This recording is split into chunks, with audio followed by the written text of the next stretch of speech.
পারিব না এই কথা কি বলিব না, আর একবার না পারিলে দেখো শতবার। অর্থাৎ জীবনে যে কোনো ব্যাপার নিয়ে আমরা যদি হতাশ হয়ে পড়ি তাতে কি হবে, তাতে কিন্তু আমরা কিন্তু বারবার পিছিয়ে যাচ্ছি, যেটা আমি আমার হাল ছাড়াতে সবসময় বলে থাকি।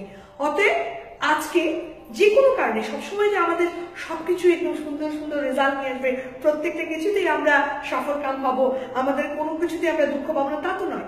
সুখ দুঃখ হাসি কান্না আনন্দ মিলিয়ে তো জীবন।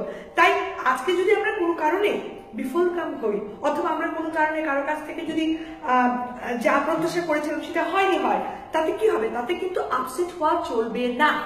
কারণ এই যে একটা নেতিবাচক ঘটনা ঘটলো, এটা থেকেও কিন্তু একটা পজিটিভ ব্যাপার আমরা পেতে পারি, খুব ইজি।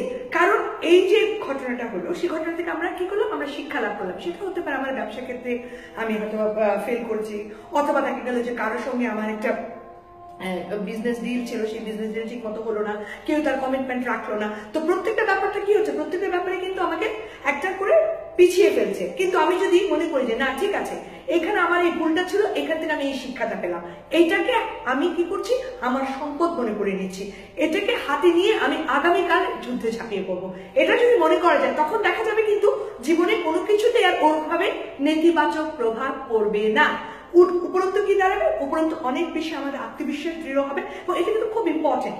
আমি পারবো না এই কথাটা কিন্তু 100%-এর মধ্যে আমি বলবো 80% আমাদেরকে পিছিয়ে দেয় জীবন যুদ্ধে। কিন্তু আমি জানি আমি পারবো। ইয়েস, মেবি আজকে হচ্ছে না, কিন্তু আগামীকাল হবে। এইটা যদি মনের মধ্যে রাখতে পারেন, আমি কথা দিচ্ছি টুডে অর টুমরো আপনি জয়ী হবেনই। আর দ্যাট ইজ এ ওয়ার্ড না, nothing is impossible under the sun and above the sea. সুতরাং নিজের উপর যদি আত্মবিশ্বাস রাখা যায় এবং সেই সাহসটা থাকে যে হ্যাঁ আমার সমস্যা আমি মোকাবিলা করব এবং আমি কোনো কিছুতে ভেঙে পড়বো না, উপরে তো আল্লাহ আছে আর নিজের উপর আত্মবিশ্বাস, এই দুটো নিয়ে যে কোনো যুদ্ধে ঝাঁপিয়ে পড়া যায়। তাই বারবার একটা কথাই বলছি, যদিও এই সব কথাগুলো কিন্তু আমি আমার অনেকগুলো ভিডিওতেই বলেছি, যে আপনি নেতিবাচক মনোভাব থেকে বেরিয়ে আসেন, জীবনটাকে ইতিবাচক দেখে। জীবন কিন্তু একটাই, এই জীবনটা কিন্তু আপনারই, এবং এই জীবন কিন্তু আমরা আর ফিরে পাবো না। সুতরাং জীবনের প্রতিটা মুহূর্ত থেকে কিছু না কিছু আমরা শিক্ষা গ্রহণ করি। তার থেকে যেটা ভুল হচ্ছে, যেটা ভেঙে পড়ছে, যেটা থেকে আমরা বিফল কাম হচ্ছে, সেটা থেকে আমরা শিক্ষা দিচ্ছি কি আগামীকালের যুদ্ধে। তার মানে কি, তার মানে এটাও একটা ইতিবাচক দিক, তাই না? সো জীবনটা একটা চ্যালেঞ্জের মতো। এই চ্যালেঞ্জে কার? এই চ্যালেঞ্জ আমার আপনার সবার। আমি যে আপনাদেরকে এত কথা বলছি, আমি কি পারছি না? অবশ্যই করছি। সবসময় প্রতিদিনই যে আমার একেবারে খুব ভালো কাটছে, প্রতিদিনই আমি যা চিন্তা করছি তাই পাচ্ছি, তা কিন্তু না।